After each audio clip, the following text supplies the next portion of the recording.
Ladies and gentlemen, good afternoon in the United States. Good morning in Asia. We're delighted to join you all over the world for North Korea Freedom Week. I'm Nicholas Eberstadt from American Enterprise Institute, and I'm delighted to be moderating this important session on open hearts, human rights in North and South Korea. I will be joined by two American discussants, Ms. Olivia Schieber of the American Enterprise Institute, and Mr. David Maxwell, Colonel Retired of the Foundation for the Defense of Democracies. But the real important testimony here is from our friends in the Korean Peninsula, from former escapees from the DPRK, now living in South Korea. Mr. Kim Hyung-soo, who will be talking about the situation in the North.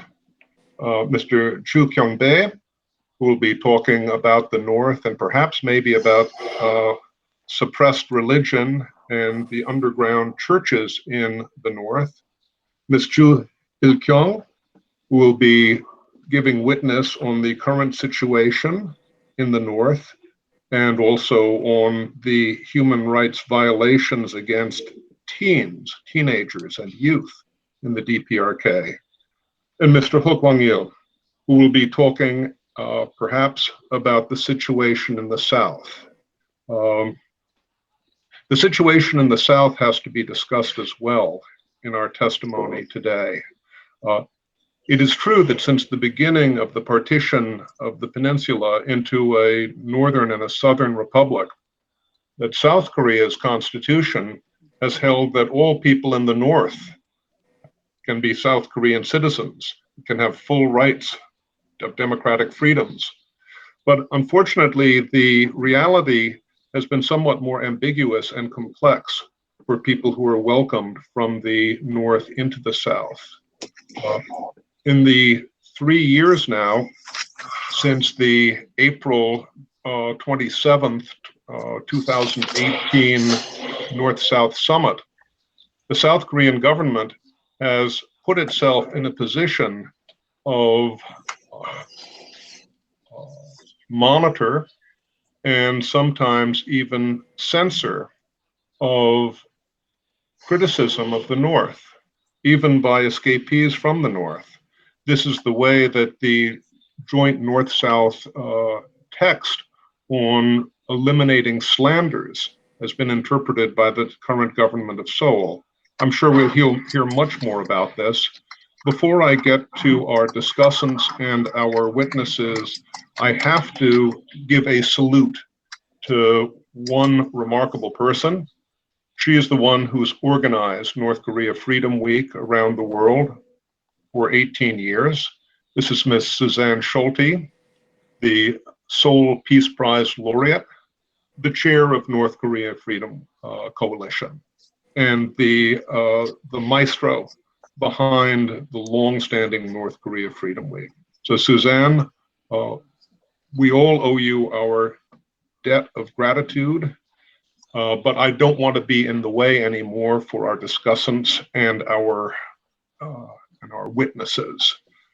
I would suggest that our witnesses proceed in the order that I indicated, and then after we hear their testimony, we can see what questions our audience and our discussants may have for them. But ladies and gentlemen, thank you very much for joining. Olivia, why don't you start off with your commentary, and then we'll get to Colonel Maxwell and then to our witnesses. Thank you very much for the introduction, Nick. Good evening, everyone, and good morning to my Seoul counterparts. As Nick mentioned, my name is Olivia Schieber, and I work on issues related to human rights in North and South Korea at the American Enterprise Institute. Today, I'm going to be doing some brief scene setting, which I hope will provide some useful context for the defector testimonies you'll hear during this event. Kim Jong-un has been warning of a new arduous march. Coming from someone who once promised North Koreans that they would never again tighten their belts, this admission is significant because it indicates that things are so bad that not even state messaging can conceal them. North Korea is experiencing a trifecta of crises that make for the perfect storm. The first is economic. North Korea closed its borders to the world early last year to keep out the coronavirus, and in doing so, enhance the effect that sanctions are having on its economy by cutting off much of that illicit stream of income. Trade with China, the DPRK's top trading partner, decreased by more than 80% in 2020, and numbers were already down from 2018 following the UN anti-weapons proliferation sanctions. At the time, trade levels with China were already at a 17-year low. Further, North Korea's economy has contracted as much as 10% in the last year. And in October, the DPRK extended these restrictions further and nearly stopped all imports from China, including food and medicine, once again, citing COVID-19 concerns. The second crisis is that of famine. Food insecurity has become a major concern across the country. Over the summer, North Korea experienced extremely heavy rainfalls, which led to severe flooding and damage to farming areas, including in Hwanghae, which is an agricultural hub for things like barley and wheat. The floods also exacerbated existing issues with North Korea's agricultural sector, including the lack of farming supplies and fertilizer. Finally, we get to the obvious, COVID-19. North Korea currently reports 0 cases of COVID-19, but that's simply not the case. North Korea has seen civilians and soldiers alike that have suffered or died from COVID-19-like symptoms, but the regime attributes these deaths to pretty much anything under the sun that's not COVID-19. The North Korean regime also attributes the spread of COVID-19 not just from human to human transmission, but to snow, yellow dust from China, and migratory birds. Essentially, COVID has provided the regime with the justification it needs to employ some of the most extreme lockdown measures we've ever seen, including severing domestic and international travel, mandating 30-day quarantines, not to mention the rumored shoot-on-sight policy on the borders. Further, North Korea has also rejected vaccine assistance from South Korea and the US and has not asked Russia or China for them either. So how has the regime responded to this effective crises? The answer is ideological discipline and control, which is important to us for 2 reasons. One, it indicates that Kim Jong-un is deeply concerned about the state of his country and the kind of internal unrest that it could potentially bring. And 2, it shows us the power that information can have in terms of advancing the human rights situation in North Korea. And there are several instances we've seen over the past year where the regime has attempted to do this. In December, North Korea enacted laws that punish the possession and distribution of foreign materials, particularly those from South Korea, or what it calls reactionary ideology and culture. And violation of these measures can lead to 15 years of hard labor, exorbitant fines, and even death. In January, the subject of ideological purity and consolidation were major themes of the 8th Party, Korean Workers' Party Congress. And in fact, despite North Korea's obviously dire economic situation, the Congress focused on strengthening ideological purity over measures that would offer pragmatic economic solutions. And then this month, the Kim Il-sungist, Kim Jong-ilist Youth League will hold its first Congress in 5 years, the purpose of which will be to tighten the ideological hold of North Korea's youth, amid concerns that the younger generation has unprecedented access and exposure to outside influence. Unfortunately, South Korea under the Moon administration has been softer on human rights in the DPRK. The anti-leaflet law from this December, which illegalized sending balloons with information about the outside world into the DPRK via the north-south border, is a prime example of this. And so with this, I would like to pass the baton to my colleague, Colonel Dave Maxwell, who will, I think, pick up where I've left off.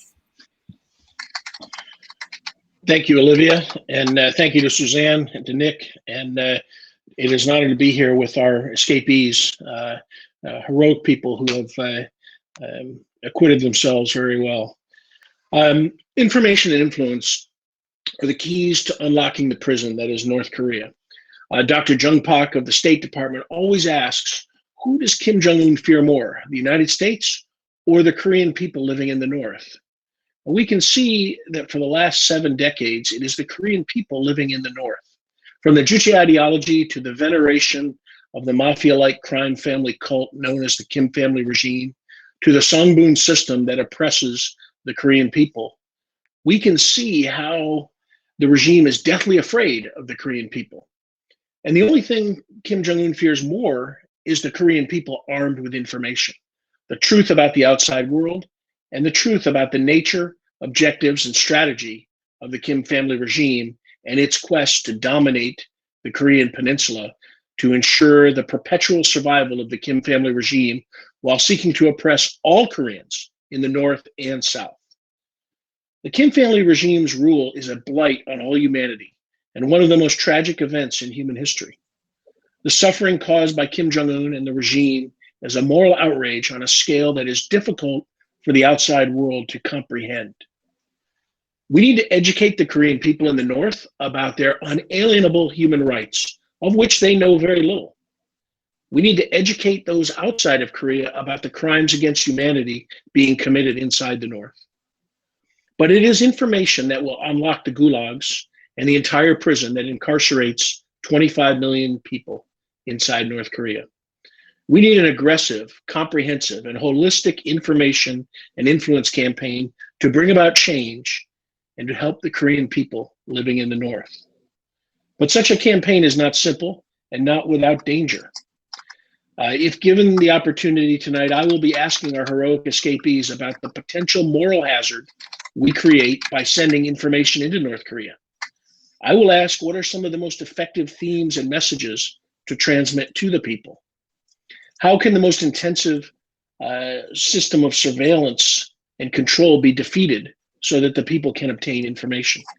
And what are the weaknesses of the regime that can be exploited through information? And what are the weaknesses, or what are the strengths of the people that we can reinforce? How can Americans and others help the Korean people in the North? And I will ask so much more if time permits. The UN Commission of Inquiry stated one of the many human rights violations in the North is the suppression of information among the people. We all have a responsibility to help them get information, to get them the truth, and to work to free the 25 million fellow human beings from their slave-like existence. I will close with our U.S. Army Special Forces motto. In Latin, which is De oppresso liber. In English, it is to free the oppressed. Nowhere should that apply more than to the people inside North Korea. I look forward to our escapees' testimony. Thank you. Olivia, Schieber, David Maxwell, thank you for those powerful introductory remarks.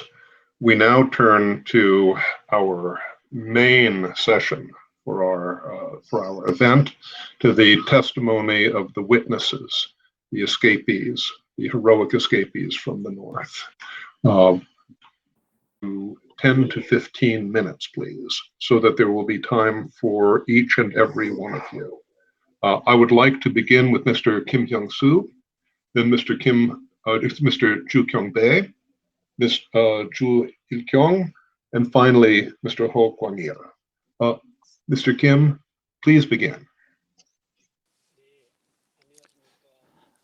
Good evening, good afternoon, everyone. My name is Hyung-soo Kim. I am a co-chairperson of a Stepping Stone organization. Let me share briefly about what the Stepping Stone is. I escaped from North Korea in 2009, and in 2010, after I came on my mother on the way to escape, she was captured in North Korea and in China and sent back to North Korea and died in the prison. So since then, I'm actively engaging in the plight of a human rights violation in North Korea. That has been my mission, and I've been sharing throughout the world. And there is a North Korean refugee in England, Ji Hugh Park, and with her, we get together to share this story about the human rights crisis in North Korea. And so we created Stepping Stone as the organization to initiate that campaign of sharing a human rights crisis in North Korea. Now, That's a brief introduction of myself and the organization Stepping Stone. When I was in Korea, I graduated from Kim Il-sung University. That's where we receive most advanced ideological indoctrination, and I also became a member of the party. And what I'd like to share now is that my first-hand experience of North Korean human rights, the reality of a human rights violation. And when I listened to the South Korean radio broadcast for 6 years, and I want to share with you the status of how many North Koreans are listening to the South Korean radio and how those the radio contents are received by North Koreans, and also the how North Korean is trying to block this broadcast. Now, the reality of North Korean human rights violation is that North Korea deprives any freedom and right of information of North Korean citizens. When the Eastern Germany fell down, North Korea, there are a lot of people began to get suspicious and doubt about legitimacy of a socialist or communist system. So many people began to have the curiosity about outside the world, and then North Korean regime in North Korea, a lot of South Korean contents, the Western movies, South Korean, pop songs, it came through China, and people would purchase it very high, price, and then they would copy, and it will be distributed. And people began to know the reality of outside world is different. The propaganda of North Korean government about South Korea is not true. They began to find out about it. It is a reality that, more you suppress, people want to know more. And again, more interest of North Korean people began to surge to learn about the South Korea. Now, the regime began to tighten their control further. So if you are found out, you get deported, or you can be kicked out of the Labor Party, Korean Labor Party, and they began to control and monitor and punish.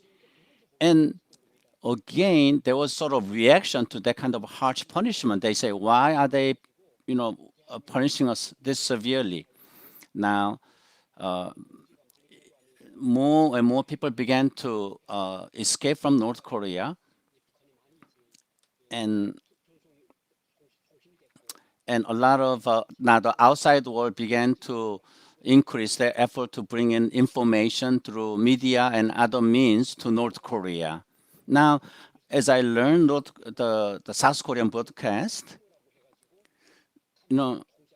they had a tightly controlled people listening to radio. If you share what you heard from South Korea, and if that somehow gets into the police, then the government police will trace the source of that news, and if you get found, you can get, of course, severely punished. So even if you listen and share what you heard, a lot of people have been arrested. Now, there is a saying called the word reactionaries.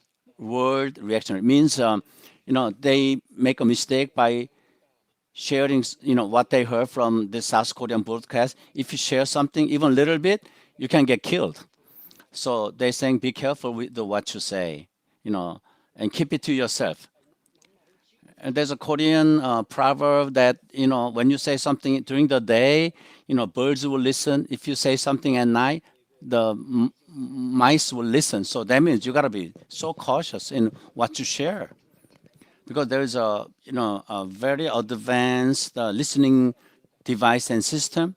So people know that their conversation is under strict surveillance. They have to be confident. They saying there are ears on the walls, people would say. And there were lamps, and I was actually living in the housing that the government provided, and I knew or I suspected that there was a listening device in our homes. So no freedom of speech. Now in North Korea, there is a strict, surveillance and control, and they added to ideological indoctrination. And their worst way of doing this is to entire North Korean citizens have been organized into different groups. Now all of you, even our American, colleague, you know this. Actually, I forgot to thank for providing this kind of opportunity to share our testimonies on behalf of all our panelists. I do want to thank you, AEI. So you know the reality of North Korea. But in short, let's say, for example, in age 9, you enter into youth brigade, and they're organized, and every week they get together, in their academics. There is a strict, ideological indoctrination. That's how, tightly controlled, only by providing their North Korean governmental ideology, and ordinary citizens are blocked from listening or getting any information from outside. But as for me, I had an opportunity to get a radio. And at that time, a lot of people are dying of starvation. And a friend of mine smuggled a radio from China. And so my friend had another friend in China, so he listened to the radio very carefully. So when I first listened that radio, I told to my friend, "You shouldn't listen to that. You're going to be into big trouble." But when I heard it, I couldn't help myself but to listen the second time. I was so curious. So, we hid under the blanket, under complete darkness, we listened to the South Korean broadcast.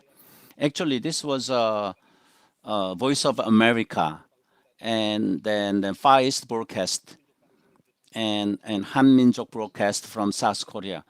And it was so clear broadcast. It was very, audio was really good. So we listened for 3 days, and I began to break down that the ideological lie had been peeled off.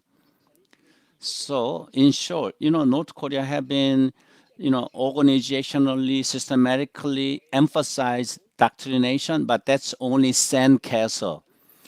It can break down in short amount of time. There's no foundation.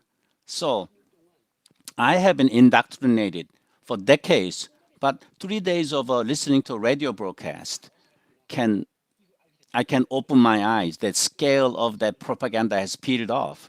So again, I asked my friend to get a radio from China. So it was like a, you set the dial. It wasn't even digital. It was analog.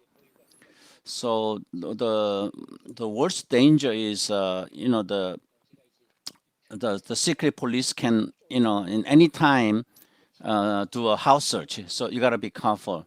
So I hid these different parts. I began to listen to the broadcast every night. So I listened for about 6 years, and then another powerful program was North Korean refugees who are living in United States or in South Korea. So their testimony was super powerful, and we began to learn about the United States and United States and North Korea and South Korea relationship, and all these international geopolitics. We learned about it, and we also began to learn about the United States has been, the subject of propaganda that it was an evil nation, but we learned that from the North Korean refugees that who live in the United States, that how wonderful the United States is, and United States is not that evil country. One thing I remember is one of the refugees was another man who was very similar to my age. And this person was doing bus driving in South Korea. In North Korea, he used to work like so hard for a month, and he can only get like a pound of rice. But this was 2005, and he was just driving bus, and he said he was making 1,661,000, and he could just he could purchase a lot of rice. So in North Korea, I could only buy like 1.6 kilo, but in South Korea, he could buy 40 kilo. So much the salary difference. It was incomparable. It's like a 300 or 400 difference in terms of its labor value. So this is nonsense. If Juche ideology is so great, then people should live greatly, but it wasn't so. So again, I heard through the Far East broadcast, and there's a severe religious oppression in North Korea. So I learned why, because they only want people to know about Juche ideology, no other options. Now in North Korea, before listening to Korean radio, when I saw North Korean reality, I only looked at it positive way. But now I come to aware of the reality. Now the whole reality of North Korea was just nonsense. It was a utter tragic reality. In North Korea, while I was listening to the South Korean radio, I learned that the Kim Jong-un will be successor to Kim Jong-il. Most North Korean people didn't know. And it's a secrecy in North Korean politics. But back then I was not aware of Kim Jong-un, but I heard from the radio that Kim Jong-un will be the successor to Kim Jong-il. So Kim Jong-un, who was like a 20 or 30 years old, younger than I am. Now, if this young guy becomes next leader, my entire life will be ruined, will be worse than that. So I decided to escape North Korea. And how I actually escaped from North Korea is that I used the Chinese cell phone to communicate with another person in China. And while I was making the second phone call, this 3 secret policemen came into our house. This one guy had this electronic detection instrument, so he was able to trace my cell phone. So I was arrested. I was tortured, and they interrogate me. Who did you call with China? Who are in China? And they try to accuse me that I'm doing spy activity for South Korean CIA. So, with so much torture, what I said was I had this a lot of money, Chinese money in our home, and I'm sorry I did make a mistake, but I'll give you the money, but please release me. So on the way that I came back to get the money, I escaped. And then again, I was able to escape to China. Now, the North Korean, the radio and any kind of flyer, these are very important. Radio is very effective. This radio is like beacon of hope for North Korean people. I want you to know that many North Korean people are listening to the radio. And I know I spent a lot of time, but if I made one more thing, I knew that a lot of North Koreans around me listen to radio, and these are my acquaintances and friends. We had an occasion to drink together, and one friend was he was a high level party member. He was my college alum, and and he was again just basically high level government official. This was 2008. And he said in South Korea, Lee Myung-bak became a new president. And in North Korea, there was no explanation of basically they didn't give any background about Myung-bak Lee, but listening to North Korea, the South Korean broadcast, my friend told me that this next candidate, Myung-bak Lee, is likely to be elected as a next president, and he used to be Seoul mayor, and he used to be a chairperson of Hyundai Motors. So a friend of mine shared that information. I knew because this guy knows that information because you are also listening to the radio. So I asked him, how do you know that? And a friend of him stopped by my home. And okay, this one guy was on a tour to Paektu Mountain. A friend of mine visited, and he shared this story. But I knew that he was lying because I knew he was listening to this South Korean broadcast. And he also shared a little bit about the some kind of the infrastructure improvement in the city of Seoul. So I knew that he was listening to South Korean broadcast. So in North Korea, actually, it is government officials and party members who are listening to the radio. And ordinary citizens cannot afford the radio, but so you have to have some sort of a financial means to purchase radio. Again, in summary, this this broadcast toward North Korea is a beacon of hope, and I trust that in due time, something that happened in like a Arab Spring of Arab will happen in North Korea. There will come a time of North Korean Spring, and many young people and a lot of the broadcast is now. It's a tragic that South Korean government is now stopping this broadcast to North Korea.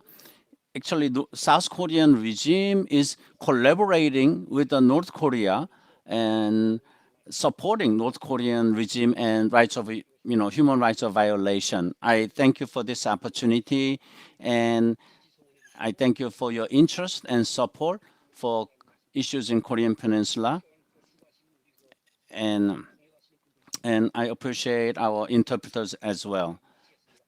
Thank you. If you have a question.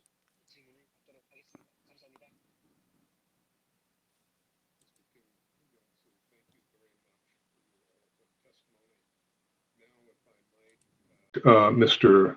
Chu Kyung-bae to us about his experiences and his thoughts and reflections on the realities that we need to know. So thank you for this opportunity and all the stakeholders that are behind of this meaningful events. So I thank you everybody who makes this event as reality. So we can send more information by this type of information, further information more to Korean people. So I cannot thank enough that this is our hope. And if this is hope for us, this is going to be hope for North Korean people who are still in North Korea.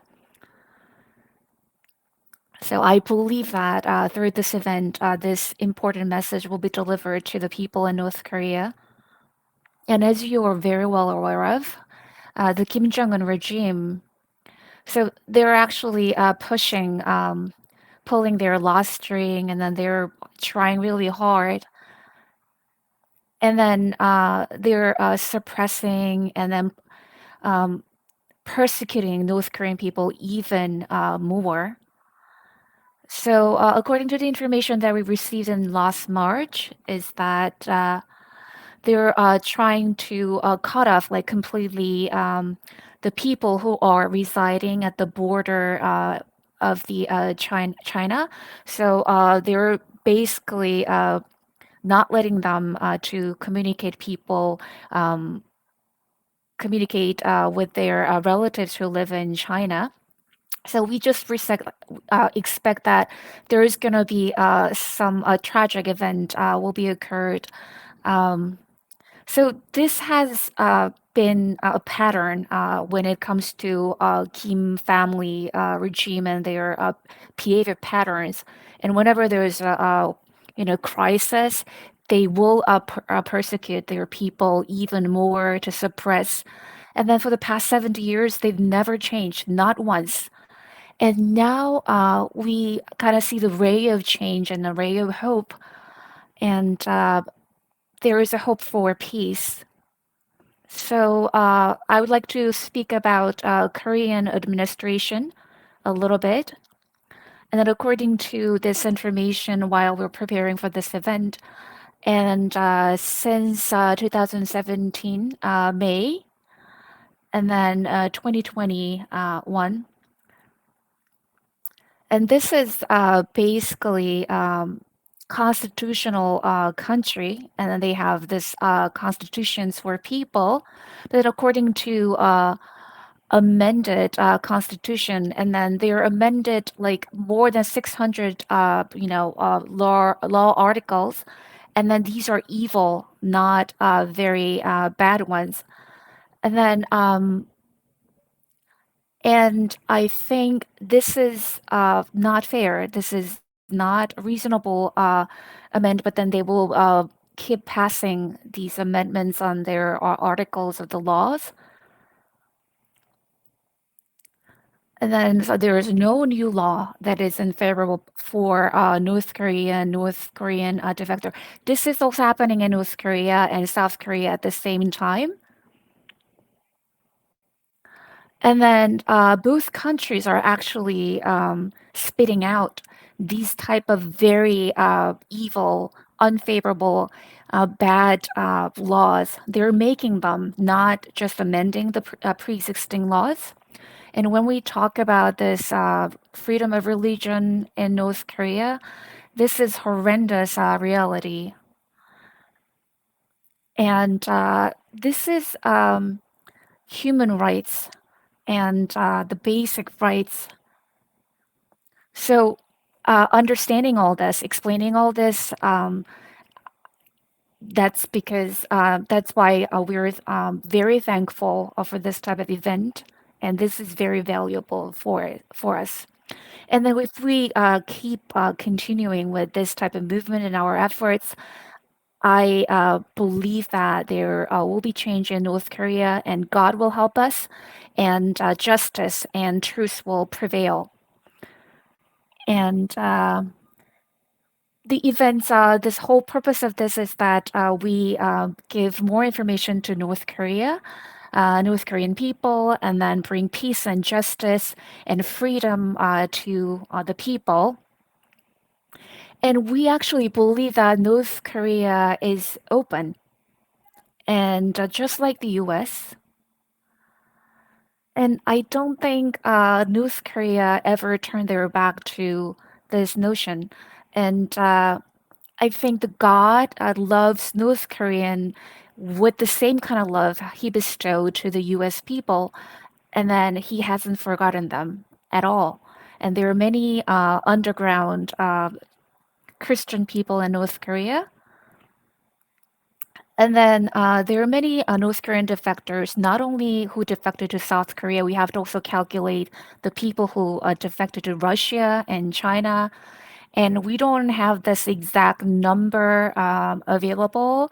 And then we think that it's probably 300,000 to 200,000 people available. And then if there is like a 35,000 defectors who defected to South Korea, we can actually assume that there are so many people more living in the North, other people. And then if you actually calculate the defector, the number of defector, we can calculate one of the 80 North Korean actually managed to escape North Korea, and then you cannot really think that North Korea is completely shut off. There is an open road for them to get out and escape. And this like mitigation and other solutions for this defectors, I don't believe there is a clear way we can trust, even when it's from a South Korean administration. And before, if there was one defector who defected from North Korea, and the whole world thinks it's interesting, and then they find it interested. But then now many people defect. 1 out of 80 North Korean people defects. So in some way, we're not getting more attention, or it's not very interesting to the Western world anymore. So we have to do more, and then we have to make an issue, and then we have to help them even more. And then we just have to understand that the Korean people actually have some sort of connection outside of North Korea, including people in North Korea and China and other countries. So we have to pay attention to this factor. And we have to understand then the radio and then the source of information that flows into North Korea. It's very important. And then I myself actually listen to a lot of radios, and then there are other methods to deliver this message to North Korean people. The SDA card and then other stuff. But then well, we have to utilize all the methods that are available, so that we have to deliver this good message. And then, on top of that, we are helping them in terms of materials, and then they help them with other stuff, not just information. And then we have to, I have to say this one more time, the South Korean government is actually suppressing these type of activities. This is wrong. There's something wrong going on in South Korea. But then we have to connect all throughout the world, not just the defectors who live in South Korea. There are defectors who live in the outside of South Korea. So we have to just connect. We have to form this network of information, and we have to find various ways to help them. And another aspect that we need to pay attention is that about defectors who are actually living outside of South Korea, outside of North Korea. And we try to connect them as many as possible. And then because they are defected, they don't have legal status, and then they're hiding, and they don't know how to come onto the surface and then connect with other people. So, and then, these defector who reside overseas, they actually connect and then deliver messages, and then they are in contact with their family members in North Korea.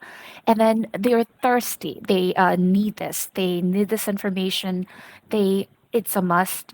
And then we also have to reach out as highly educated people like doctors or high government cadres and officials. We have to reach out to them, and then we have to deliver this type of information so that they can do something about it, because they have more influence in their positions.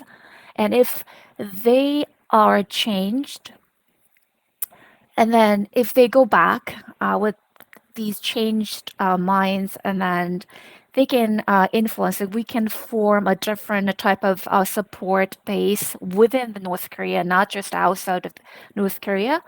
And then there is just like a foreign students, like who many students who are studying abroad. So we have to connect with them, and then we have to reach out to them, and then well, actually, because they're studying in the foreign countries, their mindset and then how they think are already different. But then once they go back to North Korea with these changed open mind, they can be huge influence to North Korean people. And then so we have to connect and then reach out to these defectors who live in the US, the Russia, and China, and then the workers who are working overseas. And then we have to reach out to them, and then like we have to open our heart. And then once you open your heart, there's nothing we can achieve. So we talk to each other, and then we have to find a way to deliver more information to North Korea. We have to help them even more. So, and I understand that there is many NGO, and then there's many activities, and then so basically the pavement is there. We worked on it, and then we just have to walk on it, and then we have to be a little bit more aggressive, and then I believe that they will bring so much more fruits. And then when I talk about this religious, status, how the religion is in North Korea, and then the fact is, there is religion, there is faith, and then we have witnessed so many events that our God actually works in this North Korea, and that He just did not die on the cross; He was risen. And then he's working, he's alive, and he's working in North Korea with the same power he's working in rest of the world. And he speaks to our friends, our family members, and then they want this freedom, and then the faith, and then they want to believe in God, and then it's reviving. And you should never think that the religion and the God or the Christianity died in North Korea. It is far from the truth. It's alive, very much alive. And then if you think about people who are actually incarcerated, but then there is this like a big revival movement for our Christianity in North Korea. So we have to help them even more, and then we have to just you know enhance, and then we have to make the change even bigger. And then they're not the object that we should pay. Of course, we should pay their attention, but we shouldn't feel sorry for them. These are the people who are active, and then they're independent, and then these are like Christians who are alive. So we have to keep helping them. Thank you for your attention. And thank you for your inspiration and your dedication. Under a government like North Korea, a government based upon a foundation of lies, there can hardly be anything more frightening than people of faith who believe that the truth will set you free. Thank you for your testimony.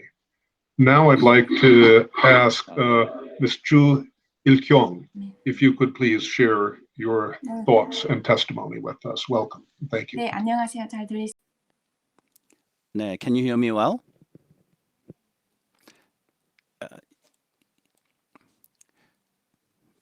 So my name is from Hangyongbu터 Cheongjin. I was born and raised there. Now I'm studying media in Korea University in South Korea. Since 9 years old, I listen to that radio that my dad purchased, in North Korea. So through radio, all my family, my family began to open eyes. And that radio was the pathway to changing our mind. And now, by the grace of God, our entire family came to South Korea, And there's a small picture on the wall. That's our family picture. And I'm so grateful to God. But what I learned recently is that this is not the end. That I found the freedom. That's not the end. But the mission of defectors like me is to spread the freedom. Right now, I'm studying at the university, but I also uh, I'm a mother of a child, and I belong to organization where Mr. Hogangil is leading, and I'm so impressed that the many citizens of other countries like you in the United States, I'm so grateful and I'm so impressed. And I asked American friend that why you spend your precious time for North Korean issue, and this friend shared with me. He said because of freedom. It's freedom. That was his answer, and I was so moved. And I want to thank all of you who are in solidarity for the North Korean freedom, and I pray that God will bless you sevenfold for all your dedication. I want to share, uh, couple, couple subjects. I know it's bound to overlap with what other people share, and after my presentation, you can ask me some questions. And one of the question that Colonel Maxwell said is how we can break down the strict surveillance system of North Korea. How can we have a hole in this control system? And then first is South Korea government. Right now, they have passed a law to prevent North Korean propaganda, and there's another legislation about North-South trade. And because of that, again, that law, the Kim Jong-un's sister, Kim Yo-jong, that she set the penalty for South Korean citizens engaging in the propaganda activity for North Korea, against North Korea. And now, so the radio broadcast, any kind of money transfer to North Korea, all these are being stopped. For North Korean citizens to wake up from their, the violation of their right to know is the information.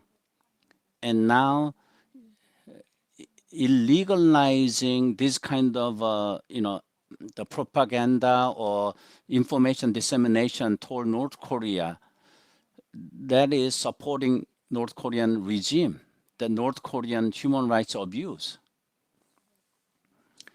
And in North Korea, there is we call it like a tidal wave of blood. There's a severe, horrendous, persecution and suppression. We witnessed that my father's cousin's entire family, his name was Kim Bong-ho, the wife's name. Well, I rather not share her name. But anyway, this couple, right at the center of that city, were publicly executed. And the son is, missing. And one of my aunt's family, so my cousin, brother, and the sister, so 4-member family. So they were really diligent family, but just one overnight, even the young young children were, handcuffed and they were taken away. And what I heard, well, the reason is because my grandfather was a Christian, that he was a pastor. That was the only reason that this family was arrested and taken away. So I know in this struggle against the human rights, my parents' generation have paid their price, but now my generation, our younger generation, it's not about politics. This is about our struggle to gain freedom. Now that I know, I'm aware of this, I want to, mobilize or, raise awareness and mobilize other young people and have them join in this initiative. Now, in the South Korean government, I want to keep them. So I want to pressure them so that they also take a proper role in this fight against human rights violation in North Korea. Now, the next generation. Now, we talk about next generation. Both South and North Korean government are emphasizing that's a next generation. Now, the South Korean government have reduced like a 90% of its budget of any kind of anti-North Korean propaganda initiatives. Now, many staffs of North Korean human rights organization in South Korea are not working like a volunteer basis. There's no fund. So even despite that kind of difficult condition, the defectors' children, in solidarity with the foreign supporters, engaging to raise the second generation of the activists, like the second Kim Hyung-soo, second Chu Kyung-bae, second Park Sang-hak, Hak Kwang-il. I want to see the younger generation leaders emerge to succeed these people who initiated the movement. Now, I think they will become the global leaders to lead global movement against North Korean, crisis. Yeah, it is important to study in South Korea and also in United States. Studying is important. And as I study, again, continue to study in South Korea and United States, I want to continue to work for this cause and want to remain in that atmosphere and environment. And the defectors, refugees journey should not end here, that they found their own freedom, but they continue to lay foundation for next generation can enjoy that freedom. And I ask for your support and prayer. Thank you. And let me add one response for Nick's question. It was a very moving question. Your question was that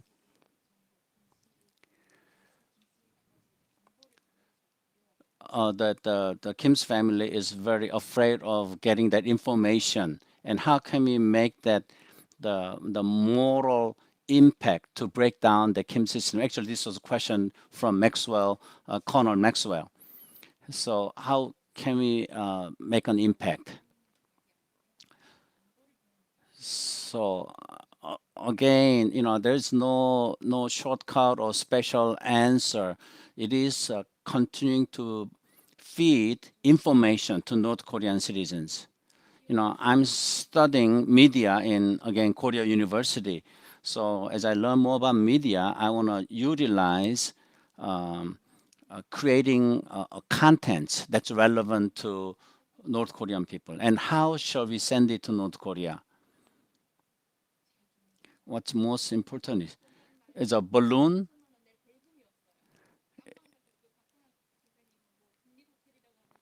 예, some Park Sang-hak said, if you get caught, you have to be in prison for 3 years if you use a balloon. So because that's illegal now. So I think the radio is very crucial and effective. So we have to share the truth about history, culture, religion, politics, all varieties of contents. We need to share, we need to develop a technology that North Korean people can accept this information safely.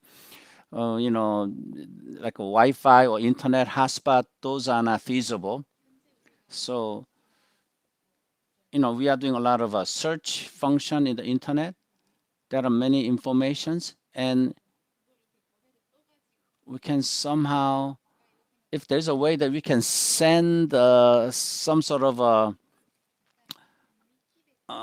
like a Wikipedia type thing, some sort of encyclopedia type information. If we can put that in like a thumb drive, flash drive. There was a time that I got like a notebook when I received that notebook, when I turned that on, already some of the information was already embedded in that computer. So, I tried to connect to internet. Of course, I couldn't do that in North Korea, but in the notebook, there were a lot of information. We could do some search. So like we can provide some sort of a tablet or again, flash drive. I got all kinds of media that we can bring the contents into North Korea. And a way to communicate safe way.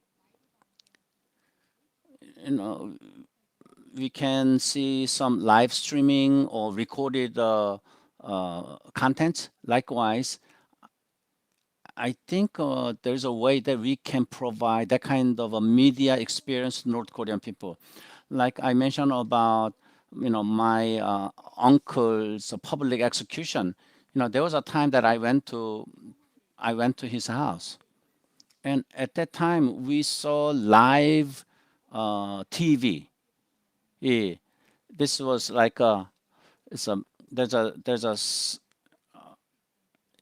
was a drama about guys over flowers. That's sort of rough. It's a title of like a mini series, and it was we saw it in a small monitor on a black and white because we all watch it like in secret.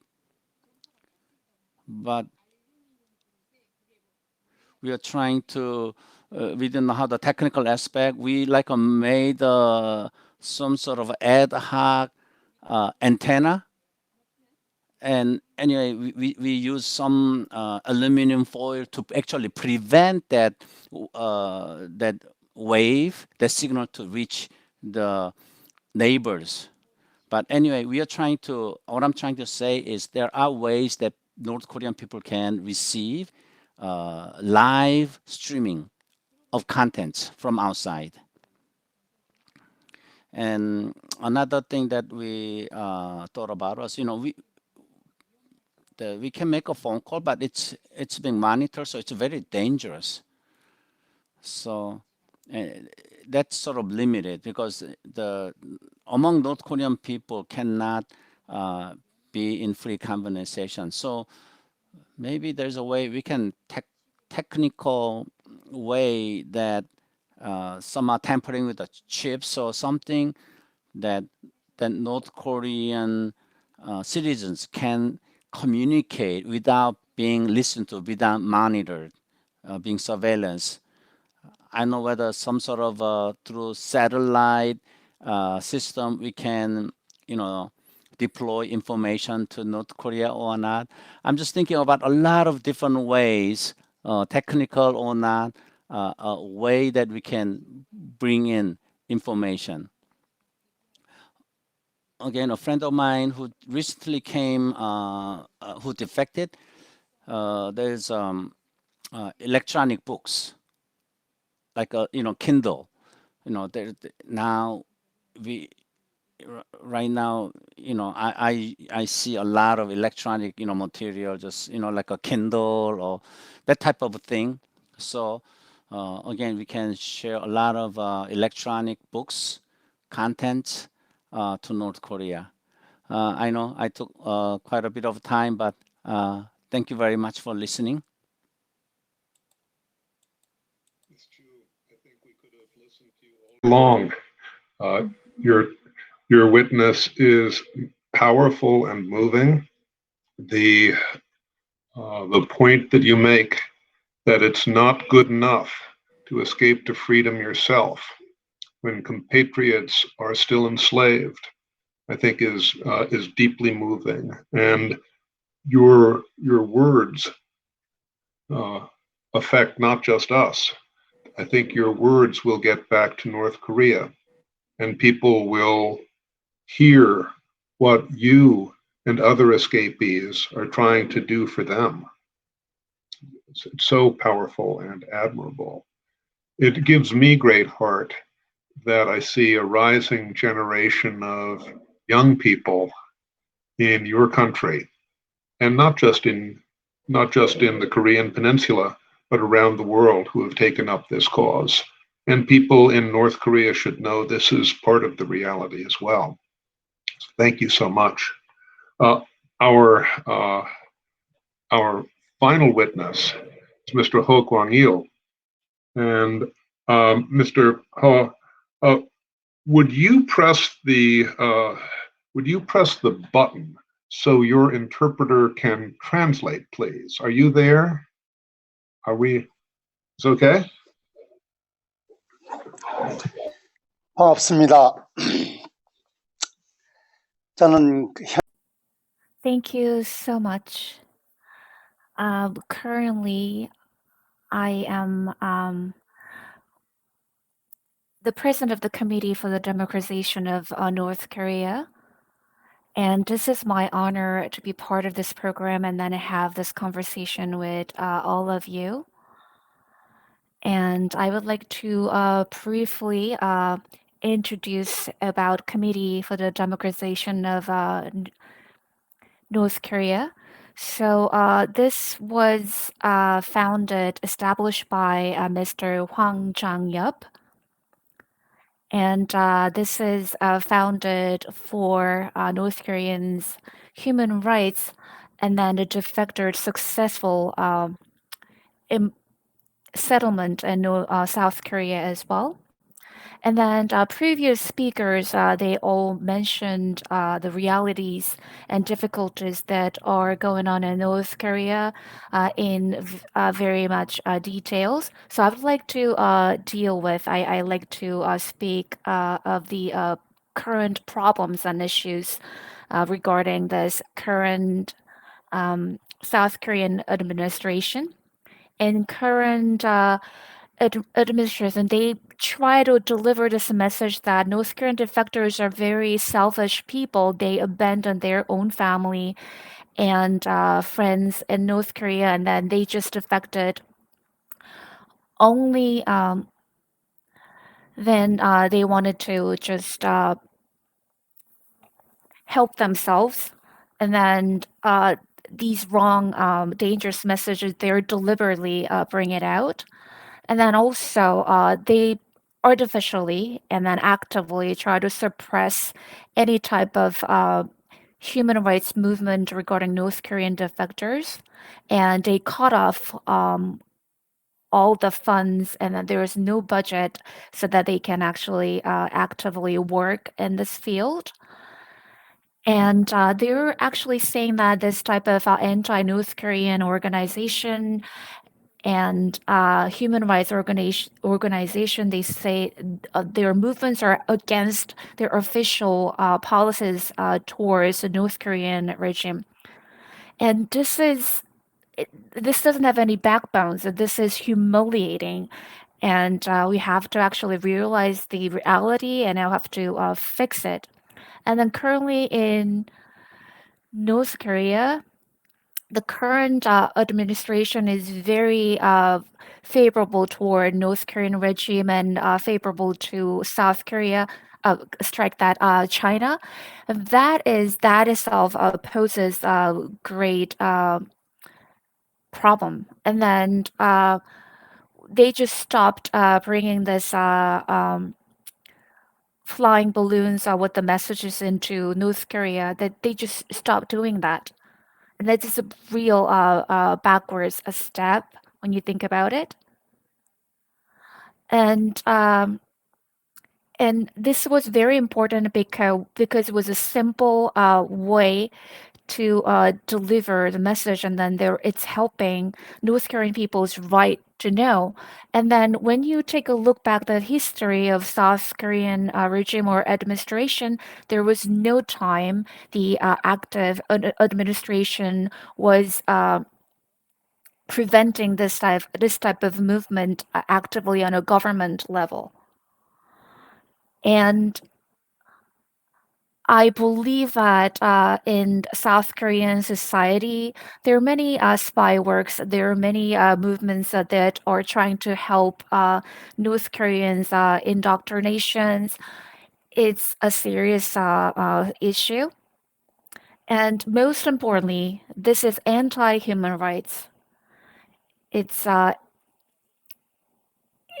and then still this evil article of law still this is disregarding human rights of North Korea, and then they're just force this policy upon us. And then maybe this is the sign that this current administration shows the possibility of. I think we lost Mr. Ha. He has disappeared. This is the interpreter speaking, by the way. I'd like to simply observe that for international viewers, for people who follow Korean affairs, it has been mystifying and bizarre to see a government made up of so many self-proclaimed champions of human rights who seem for some reason to go deaf, blind, and dumb when they're looking at the northern half of their own country. Maybe someday historians will explain to us the psychopathology involved there, but it's deeply troubling to people abroad, just as I know it's deeply troubling to many voters in the South Korean democracy. We hope we'll get Mr. Hall back. Can you hear me now? Oh, okay. May I continue? Okay. So this administration shows that they're not on the side of the defectors who are fighting for human rights and freedom in North Korea. And this Moon administration is actually working against these suffering people in North Korea. They're actually trying to help North Korean regime, the Kim family. This is really bizarre, and then this is really unjust. And I think so. When it comes to the policies regarding North Korea, the president should not be the only one who decides what to be done. And then not too long ago, as Miss Chu Il-kyung spoke at as that, and then they're actually treating like really they were berated by North Korean regime, and maybe North Korea knows something that is really shameful about current South Korean regime. I don't know what is going on, but then they're actually have this policy that is very degrading and then humiliating policy. And then this is a very serious issue, how this South Korean regime is acting toward North Korea affects the whole freedom and stability of East Asia and like to whole world even. And I believe because there's like underlying South Korean policies, and we have to fight, and then we have to solve this issue of South Korea's administration, who are actually working together on North Korean Kim Jong-un's regime. We have to work towards it, and then they just cut off all the aids towards North Korea. This is a very difficult situation. But then from March 1st, and then we started sending the radio broadcast, and then we restarted this, and then we want to continue it and then do even more. And then we're ready to give our lives so that North Korean people have their freedom and their human rights. And then we don't want to look back. We don't want to regret. Our effort will be the best we can do.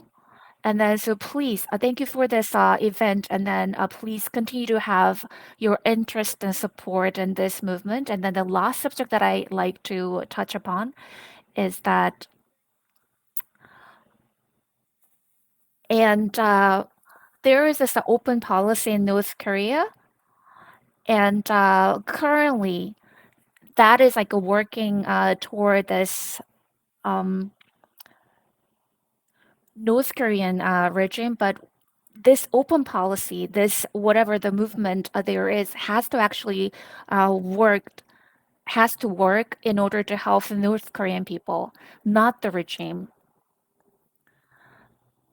And then, and actually, the Kim Jong-un, who tasted the flavor of like foreign countries, and then when you think about North Korea's open policy, you cannot rely on what these Kim Jong-un and the leaders of North Korea would do. You have to listen to North Korean people and what they want, what they need. We need to find out, and then we have to work towards it. So once again, thank you very much for listening to me. And then my special thanks to Suzanne, who dedicated her life to this movement. And then I cannot thank you enough. Thank you very much. Mr. Eberstadt, you're on mute. Oh, thank you so much. Thank you so very much. We have very little time left. We have less than half an hour, only about 20 minutes. We have many questions from our international audience that have come in.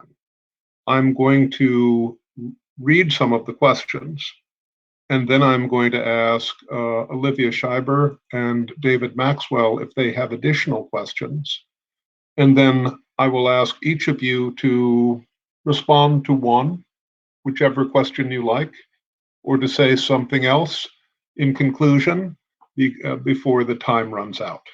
Let me read the questions first. How to improve the quality of life of North Korean defectors? What should we do to stop the new arduous march? How do we give freedom to the North Korean people? You all have been talking about that, but you may have some particular additional suggestions. Can you tell about the effectiveness of the current radio broadcasts like Radio Free Asia, Voice of America, and others in reaching the people and the elite? What about balloon launches? Are they still happening? In civil society, we will have a technology to send outside online information to North Korean groups, avoiding the surveillance. Ms. Ju, you were talking about that a little bit. Or only can the governments have technology? Or is this just impossible? Those are some of the questions from our worldwide audience. Now, I'd like to ask Olivia and Dave if they have any additional questions to pose to our witnesses, the escapees. And after that, we will ask them to conclude the program. Olivia? I would just like to say to all of the defectors who gave their testimony today. Thank you for sharing your stories with us. There is, we can give facts and figures all day long, but there's something I think uniquely powerful about hearing your stories and the messages that they convey. So if I just had one question is, we have probably a lot of American viewers watching this broadcast. If you had a message to them in terms of what they could be doing to improve the situation that we see, what advice would you give them? Thank you, Olivia. Dave? Yes, and let me echo my thanks for all our escapees' testimony. It is powerful and important, and I hope people listen carefully and will take it to heart. My question is for all the escapees is about the moral hazard of sending information to North Korea. Many people will counter my recommendations that we send information to the North by saying that it is dangerous for the people in North Korea to receive that information. And that when we do that, we are putting the Korean people in the North at great risk for punishment from the regime. How would you respond to that argument? And your testimony has indicated that you have not been deterred by such punishment. But how do you respond to people who think that we should not send information because it puts Koreans in the North at great risk? And thank you for your great testimony. Thank you, Dave. Ladies and gentlemen, may I ask you witnesses each to answer maybe one question, which you choose yourself. We'd like to hear your responses to these important concerns of the international community. Maybe going through the same way, Mr. Kim first, and Mr. Chu, then Ms. Chu, and Mr. Ho. Please. Hello. Among all these different questions, I listened to the radio in North Korea. I was exposed to danger, but I listened for 6 years. Despite all that, North Korean citizens, when they listen to the radio, they know it's dangerous. They knew there's a threat. When I was listening to the radio, at that time, it was about 1 year ago, before the time that I listened, and one person was caught while listening to South Korean radio, and he was publicly executed. I witnessed it. But even knowing the danger of a threat of death, actually my curiosity is, why would that person listen to the radio knowing that he will be executed? So now we want to give them right to know. If we are concerned about that the danger they'll be exposed to, we cannot do anything. We have to continue this. North Korean people, knowing all that danger, they rather know, even they have this danger of death. There are no people in the world, in the history, like the North Korean people who've been so, enclosed. But they want to listen. But just because we are afraid that they may get hurt, we are doing disservice to them, because they want to listen. They need the information. We need to resolve this issue of a human rights crisis, not through war, not through arms, but raising awareness and consciousness of North Korean citizens through these informations. That's why I think we need to continue till the end. But what method would be most effective? How can we avoid the surveillance and control? This is, we have to, come up with a creative, innovative ways. There can be technological solution. Ms. Ju mentioned that we need to fully utilize the whole media field. And I like to add that how can we improve the life of defectors in South Korea? I like to say we came to South Korea for freedom, but now in South Korea, their freedom of speech has been suppressed in South Korea. They came for freedom in South Korea, but now their freedom is suppressed, controlled. We can ask, is the South Korean administration, is this government for free society? We have to question,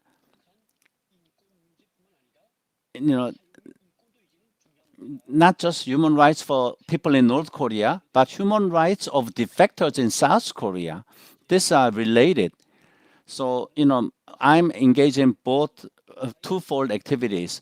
I think that the plight of defectors also need to be made aware to audience of the global citizen, and how we can improve the life of defectors or refugees in South Korea.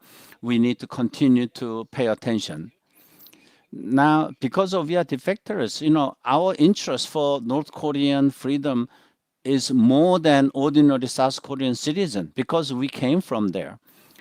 Now, there are different political parties. There are many organizations, even political party of defectors. There are new emerging organizations. So we need to activate, support these organizations in South Korea for North Korean human rights activities. So if you in outside of Korea can give us the attention and the support, I think it will help not only defectors in South Korea, but for people in North Korea. Again, I'd like to thank you for this time and listening. Ms. Chu, and Mr. Hall, if you could give us your final comments, please. 네, 감사합니다. Thank you for your interest, and I am very encouraged and strengthened. Now, among different questions, let me just share whatever comes to my mind. Now, the effect of a Voice of America, like a Far East, these are it comes through very clearly in South Korea, the Voice of America. And then also South Korean, now all these radio come through one channel. And in North Korean media reality, these three channels we can hear very clearly in North Korea. So there should be more robust activity, because this can be very effective, and we cannot disclose right now. And we are trying to establish some sort of a contact with these listeners in North Korea. Now, I cannot tell you how, but we are even monitoring. So, I want to encourage you. You gotta continue to send the radio broadcast wave to North Korea. And Colonel Maxwell mentioned how can we make that moral impact to North Korea? And this is a regime of lie. So we have to counter with the truth. I understand your heart. So we have to share the truth. We have to counterattack with the truth. That's how we're going to break down the lies. And that's how we can break this false faith and ideology. And we have to continue to share the truth, and it will crumble the Kim regime and really bring freedom and life to North Korean citizens. The freedom of mobility, freedom of information, speech, and all that. In North Korea, any kind of information will be fresh life to North Korean citizens, and North Korean citizens, when they hear even our activities, it will be such a great encouragement and hope. And another important issue is, as Colonel Maxwell said, and also Mr. Hyung-soo Kim said, one thing that we are mistaken about North Korean people is that should we do this something that can endanger North Korean citizens? That's a fallacy. That's a first understand. Of course, we need to be cautious. We need to be, we want to protect them. But for 70 years, the Kim's regime have exploited this, and that's how they maintain the control and suppression of North Korean citizens. But for North Korean citizens, they want freedom more than death, more than life. So if I am to be more blunt, North Korean citizens,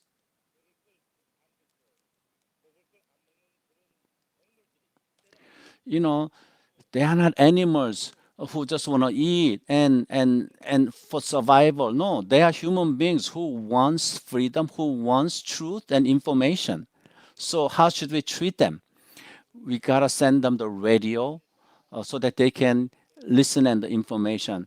But now the reality of North Korean people, they are making their like a homemade radio so that they can listen, despite all the threat of danger. It's that desperate. They are so desperate for information. When and there, even people who do oppress, and even those oppressors are not totally their enemy. Even they are not getting paid. They are not getting fed. So, the the system has to be sustainable, and we have to focus on the efforts of North Korean citizens. And if we break that any kind of the ties of interest within the oppressors, I think it can be very effective. And there are many people who are deprived of any freedom of movement, information, speech, but our purpose is to triumph. These people are not afraid of death. I believe they will have a promise of resurrection, not just spiritually, but I'm talking about that overcoming even those fears and dangers. I think they need to achieve that triumph. And Ms. Olivia said what we can share to people in the United States. I like to share that. I first like to thank them. And we love freedom, just like people in the United States. And I thank you for accepting us, loving us. Last year, the North Korean the Freedom Week, the motto was "The truth will set you free." Now, this slogan is applicable both in United States and in Korean Peninsula. Thank you.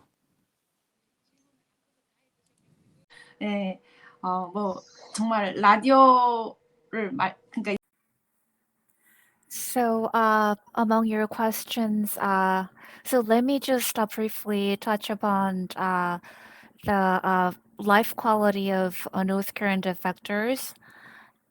And then the elementary school, the education that I received in North Korea didn't really help me with my study in South Korea. And I received scholarship.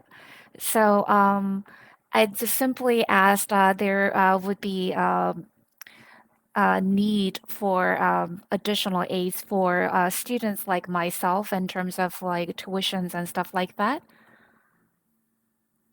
And And then in North Korea, like I was educated that the U.S. people are the enemies, and then they are Yankees, and then they work against us. But then, like once I experience this life in the U.S., like I know it's far from the truth. They're angelic, and then they help us, and then I love people here. And then when it comes to let's talk about radio, a lot of people. Um, Radio. A lot of people listen to the radio, and then in our family, we use the expression we swallowed the radio. Meaning that we just like we're so thirsty for information. We loved listening to the radio. So I just want to emphasize the importance of like being able to listen to radio in North Korea, and also. I heard something. I'd like to talk about the religion. I briefly learned about my grandfather about my religion, and some I learned from radio. For example, Christmas. It's a worldwide holiday, and in North Korea, it's not observed at all. And most important holiday in North Korea is Kim Il Sung's birthday. And then in South Korea, and then well here it's the year. It's like according to when Jesus was born. But then in South Korea, when you asked people like, how old are you? And then that actually gives their age according to the Kim Il Sung's birth year. And then it's like a stark difference between the Western society. But then we have to realize that the God reside in us, and then he's within us, and he works within us. And then so we have to get this very important, true, invaluable message to people in to North Korea. So we shouldn't hold back. We have to just attack them with abundance of information.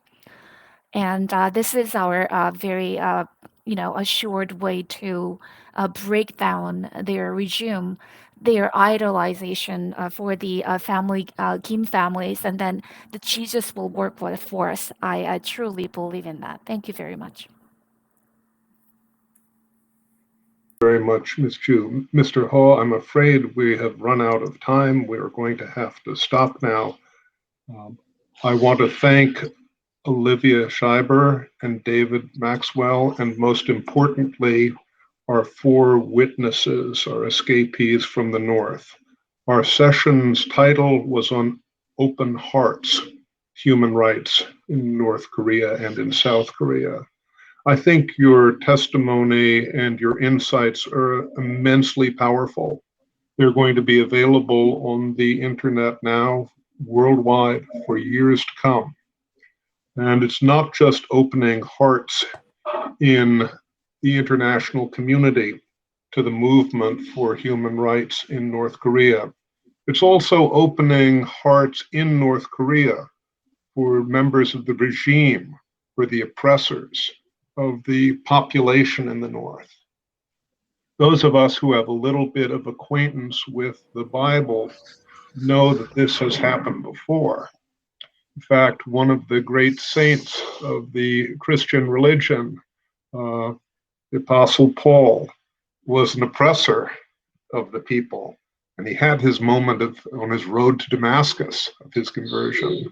And we can hope that that sort of an epiphany happens to many in the North who are currently oppressing their brothers and sisters. Amen.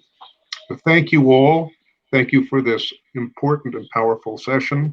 It was a great honor and privilege for me, and we'll look forward to more progress in the campaign for human rights in North Korea.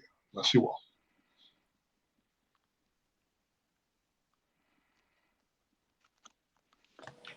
수고하셨습니다.